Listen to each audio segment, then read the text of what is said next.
Halo adik-adik semuanya, kenalin nama kakak Ilya Sari Surahman dari Pendidikan Biologi UPI 2017. Biar lebih akrab panggil aja Kak Lia ya. Nah adik-adik, ada yang tahu nggak sih kenapa sekarang sekolahnya dari rumah? Atau istilah kerennya itu school from home. Yap, betul sekali, karena lagi ada corona, tepatnya COVID-19 atau COVID-19. Tapi adik-adik tahu nggak sih COVID-19 itu apa ya? Nah, kita kenalan yuk sama COVID-19. Oke, sebelum kita kenal lebih jauh sama COVID-19, kita harus tahu dulu nih, virus itu apa sih?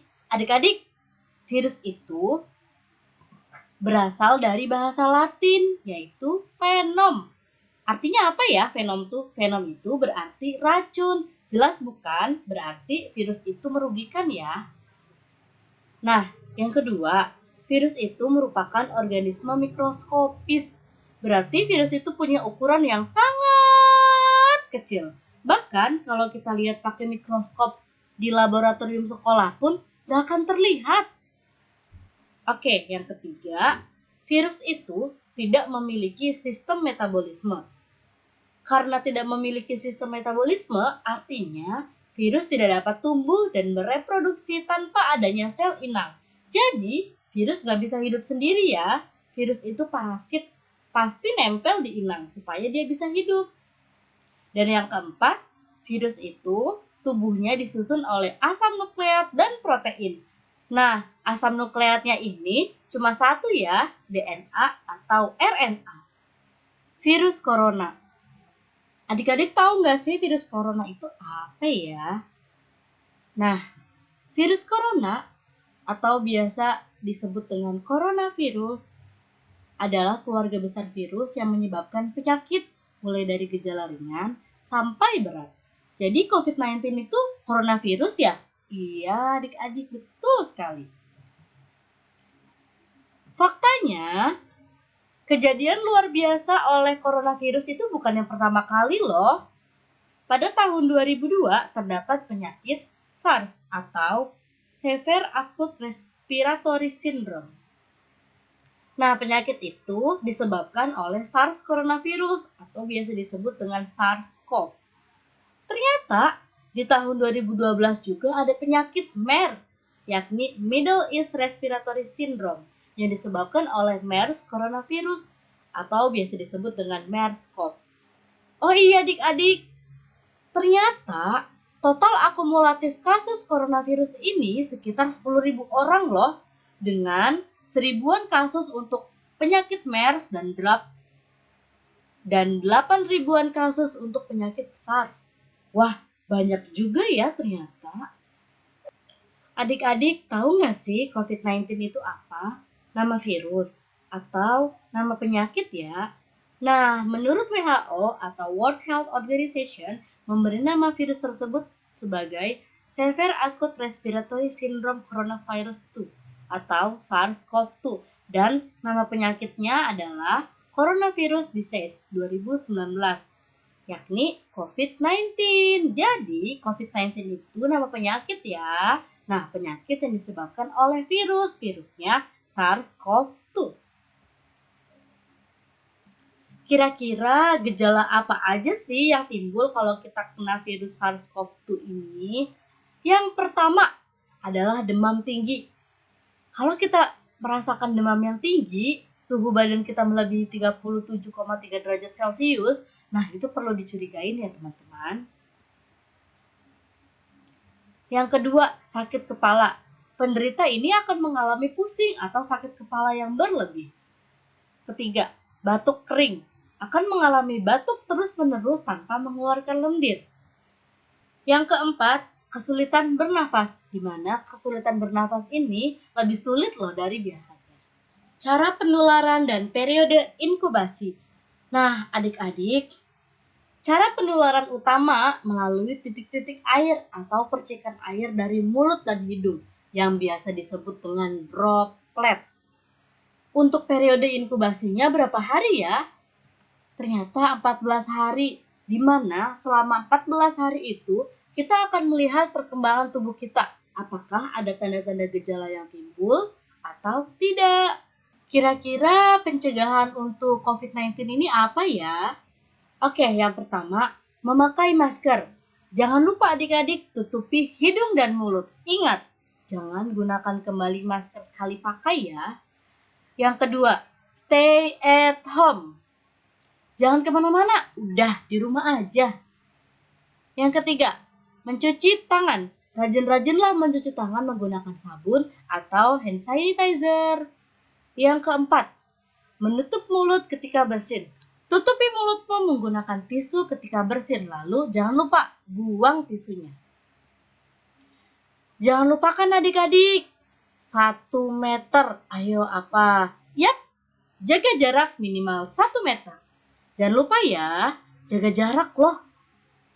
Nah adik-adik, sekarang sudah tahu kan bahwa penularan virus ini dari droplet atau percikan air yang keluar dari hidung dan mulut. Ternyata virus bisa menempel loh di permukaan benda. Kira-kira berapa lama sih virus dapat bertahan hidup di permukaan benda? Oke, kita lihat ulasannya. Nah, jika permukaan bendanya terbuat dari plastik, maka virus akan bertahan selama 2-3 hari. Jika permukaan bendanya terbuat dari tembaga, hanya bertahan selama 4 jam saja loh. Oke, yang lainnya. Virus juga dapat bertahan di permukaan benda yang terbuat dari kardus selama 24 jam. Benda yang terbuat dari baja sama seperti yang terbuat dari plastik, yakni 2-3 hari. Untuk benda yang terbuat dari kayu ternyata waktunya 4 jam juga loh virus bertahan. Jadi, waktu-waktu ini merupakan waktu hidup virus ketika berada di permukaan benda atau ketika tidak berada pada sel inang ya. Maka dari itu, ingat ya, kita harus rajin mencuci tangan karena kita tidak tahu benda mana saja yang masih tertempel oleh virus. Kan takut kalau misalkan kita memegang benda yang masih ada virusnya. Maka dari itu, jangan lupa cuci tangan ya. Nah, sekarang kakak mau bahas nih gimana caranya mencuci tangan yang benar. Oke, yang pertama, basahkan kedua tangan dengan air. Yang kedua, tambahkan sabun. Jangan lupa ya, harus pakai sabun. Yang ketiga, gosok kedua telapak tangan. Yang keempat, gosok kedua punggung tangan. Yang kelima, gosok sela-sela jari tangan. Yang keenam, kunci tangan mengepal lalu gosok keduanya.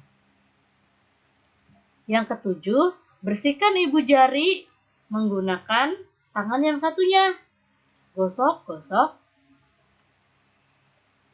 Yang kedelapan, bersihkan kuku dan ujung jari. Yang kesembilan, bilas tangan sampai bersih menggunakan air ya. Yang kesepuluh, keringkan dengan handuk atau tisu. Jangan lupa, ketika mematikan keran, gunakan handuk atau tisu ya, supaya tangan kita tidak kotor lagi. Nah, akhirnya tangan kita menjadi bersih. Terkadang beberapa hal mengharuskan kita untuk keluar rumah dan kesulitan untuk mencuci tangan. Tenang, kita gunakan hand sanitizer.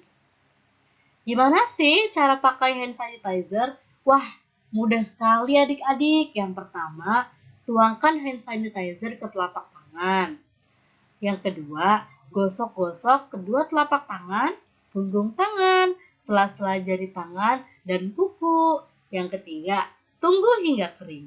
Ketika sudah kering, tangan kita sudah bersih deh. Jangan lupa ya, ketika kita berada di luar rumah, kita harus rajin-rajin menggunakan hand sanitizer. Kapan sih kita harus mencuci tangan? Nah, kita itu harus rajin-rajin mencuci tangan, yakni salah satunya setelah membuang air kecil atau besar, setelah makan, setelah keluar dari rumah, setelah memegang sampah, setelah mengganti popok, setelah batuk atau bersin, setelah memegang-megang banyak benda, dan setelah memegang hewan. Pokoknya, kita harus rajin-rajin mencuci tangan ya adik-adik, jangan lupa. Oke, sekian pengenalan dari kakak tentang coronavirus. Semoga ilmu dari kakak bermanfaat untuk adik-adik semua. Dan terima kasih telah menonton video ini. Semoga adik-adik selalu senantiasa sehat. Dan jangan lupa untuk cuci tangan. Dah, sampai bertemu di video selanjutnya ya. Bye, salam dari kakak Lia.